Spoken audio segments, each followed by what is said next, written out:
let me show you some traditional village food in Bosnia and Herzegovina. The Bosnian pot is made outside over a fire, and it includes beef, tomatoes, and many different veggies and spices. It slow cooks for a while, and eating it outside adds even more flavor.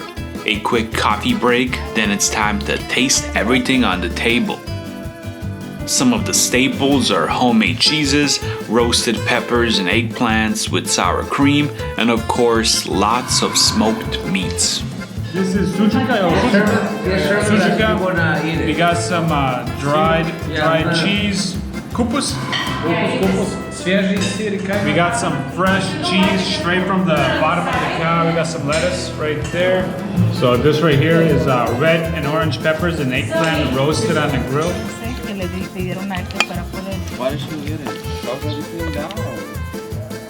Oh man.